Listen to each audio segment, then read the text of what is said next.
प्यारे दर्शकों, मैं भी आपसे जुड़ना चाहता हूं और आप भी मुझसे जुड़ जाइए। चैनल को सब्सक्राइब करके बेल आइकन दबा दीजिए ताकि हम हमेशा जुड़े रहें। जय श्री राम। मेरे प्रिय दर्शकों, मैं एस्ट्रोलॉजर अंकुर जोशी आप सभी का इस विशेष एपिसोड में बहुत बहुत स्वागत करता हूं। मेरे प्रिय दर्शकों, भगवान विष्णु के 7वें अवतार भगवान श्री राम के जन्म वाले दिन को रामनवमी कहते हैं। भगवान श्री राम का जन्म जो है चैत्र मास के शुक्ल पक्ष की नवमी तिथि को अयोध्या में हुआ, इसलिए इसे रामनवमी कहा गया है। अभी देखिए, रामनवमी जो है वो 30 मार्च को है।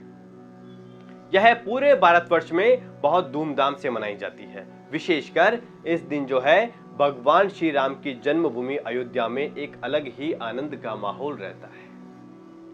देश भर से साधु संत इकट्ठे होते हैं और पूरे अयोध्या को सजाया जाता है और सरयू के तट पर दीप प्रज्वलन का भव्य विशाल आयोजन होता है।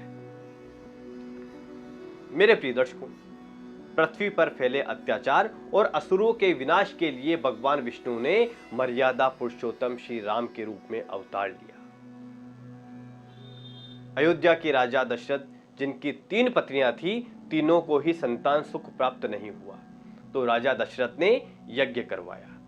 यज्ञ समाप्ति के पश्चात ऋषियों ने राजा दशरथ को एक विशेष प्रसाद दिया और राजा दशरथ की तीनों पत्नियों रानी कौशल्या, सुमित्रा और कैकेयी ने यह ग्रहण किया। और उसके पश्चात रानी कौशल्या ने भगवान श्री राम को जन्म दिया और रानी सुमित्रा ने लक्ष्मण को और कैकेयी ने भरत और शत्रुघ्न को जन्म दिया। मेरे प्रिय दर्शकों, भगवान राम के कई गुणों में से यदि हम मात्र एक गुण भी अपने जीवन में उतार लें तो हमारा जीवन सफल हो सकता है।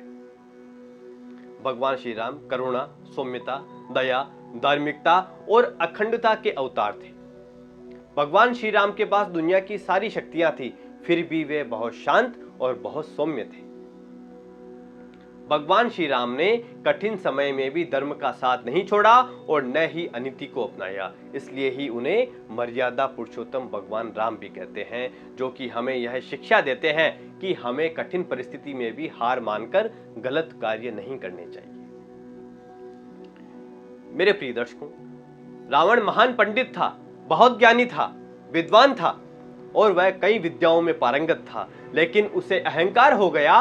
उसने सोचा कि वही है जो इस संसार को चलाता है, वही सर्वशक्तिमान है, वही करता है, वही शक्ति है। उसे यह अहंकार था कि उसे कोई परास्त नहीं कर सकता है। दूसरी ओर भगवान राम जो है हमेशा विनम्र और सरल थे और उन्होंने कभी किसी कार्य का श्रेय नहीं लिया।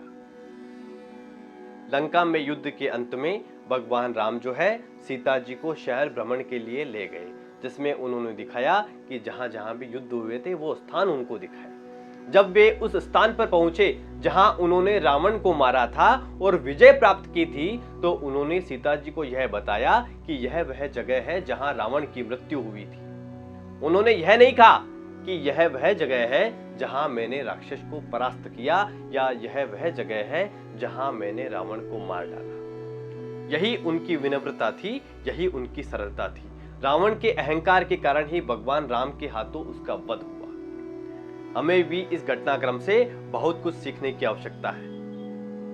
हम भले ही कितने ही बड़े ज्ञानी हो जाएं, हम भले कितने ही बड़े विद्वान हो जाएं, कभी भी हमें अभिमान नहीं करना है। और जब अभिमान आ जाता है तो हर शक्ति हमें हराने में लग जाती है और हमारी हार तय हो जाती है।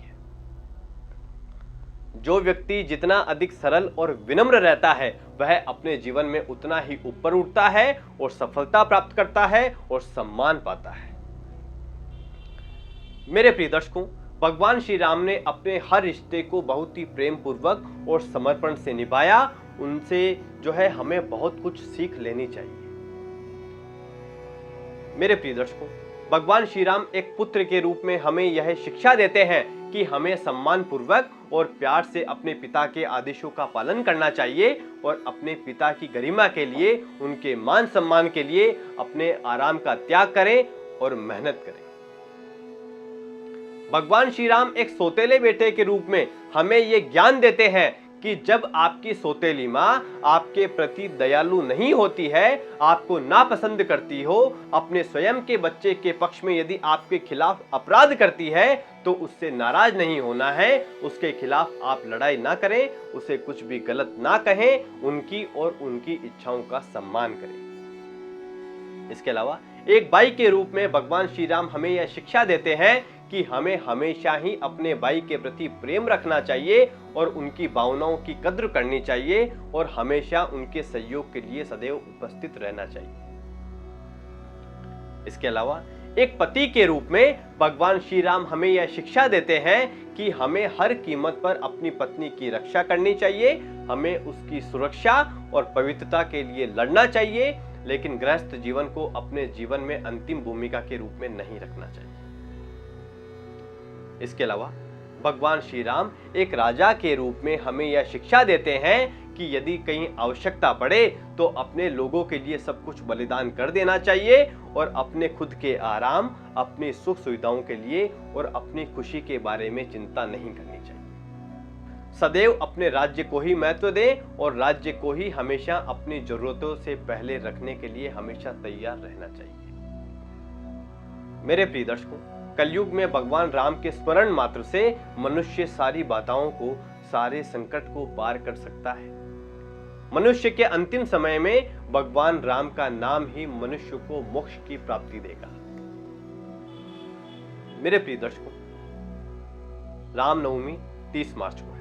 इस दिन उपवास करना चाहिए। श्री रामनवमी का व्रत करने से व्यक्ति के ज्ञान में वृद्धि होती है और धैर्य शक्ति बढ़ती है। इस व्रत के विषय में यह माना जाता है कि जब हम इस व्रत को निष्काम भाव से करते हैं और यह आजीवन किया जाता है तो इस व्रत के फल सर्वाधिक प्राप्त होते हैं। अब देखिए, इस रामनवमी के पावन पर्व पर आप क्या विशेष कर सकते हैं जिससे प्रभु कृपा आप पर बनी रहे। मेरे प्रिय दर्शकों, आप रामनवमी के दिन परिवार के साथ रामचरितमानस का पाठ अवश्य ही करें। यदि आप ये पूर्ण श्रद्धा से करेंगे तो आपको भगवान श्री राम का आशीष अवश्य ही मिलेगा और आपकी आर्थिक स्थिति भी ठीक बनी रहेगी। यदि इस दिन आप रामचरितमानस का पाठ नहीं कर पाते हैं तो सुंदरकांड का पाठ तो आपको अवश्य ही करना चाहिए। इससे आपके जीवन में चल रहे संकट दूर होंगे और प्रभु कृपा आप पर बनी रहेगी। मेरे प्रिय दर्शकों, इस दिन जो है आप जरूरतमंदों को भोजन भी करवा सकते हैं। इस दिन आप किसी जरूरतमंद को उनकी जरूरत की चीजों का दान भी अवश्य करें। इन सत्कर्मों से भगवान श्री राम की कृपा आपको प्राप्त होगी और प्रभु कृपा से आपकी मनोकामना भी पूर्ण होगी। मेरे प्रिय दर्शकों, इसके अलावा इस दिन जो है आप पीले वस्त्रों का दान करते हैं तो यह आपके लिए बहुत ही शुभ रहने वाला है। पीला रंग जो है भगवान विष्णु को अति प्रिय है। इस दिन आप किसी मंदिर में भगवान श्री राम के लिए पीले वस्त्र भी अर्पित कर सकते हैं। मेरे प्रिय दर्शकों, यदि आप विवाहित हैं तो अपने पार्टनर के साथ आप रामनवमी के दिन मंदिर जाकर माता सीता और प्रभु श्री राम की एक साथ पूजा अवश्य ही करें, भोग लगाएं। यदि आप मंदिर नहीं जा पाते हैं तो घर पर भी आप पूजा कर सकते हैं। राम का पूजन करते समय उनकी तस्वीर पर पीले चंदन का तिलक लगाएं और फिर उसी तिलक को अपने माथे पर लगाएं।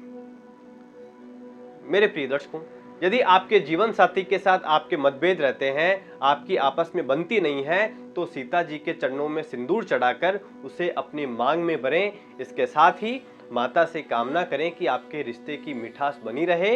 इस उपाय से आपसी मतभेदों को दूर करने में मदद मिलेगी और माता जी एवं प्रभु का आशीर्वाद आप पर होगा और आपके घर में सुख समृद्धि बढ़ेगी। इसके अलावा इस दिन जो है गौ माता की सेवा करना ना भूलें। गाय को हरा चारा और देसी घी लगी गर्म रोटी के साथ गुड़ अवश्य ही खिलाएं। मैं यह प्रार्थना करता हूँ कि प्रभु श्री राम की कृपा हम सब पर बनी रहे और हमारे घर में सुख समृद्धि प्रभु की कृपा से रहे और हमारे संकट दूर हो। इसी आशा के साथ इस एपिसोड को हम यहीं समाप्त करते हैं। मिलते हैं अगले एपिसोड में। जय श्री राम, जय श्री राम।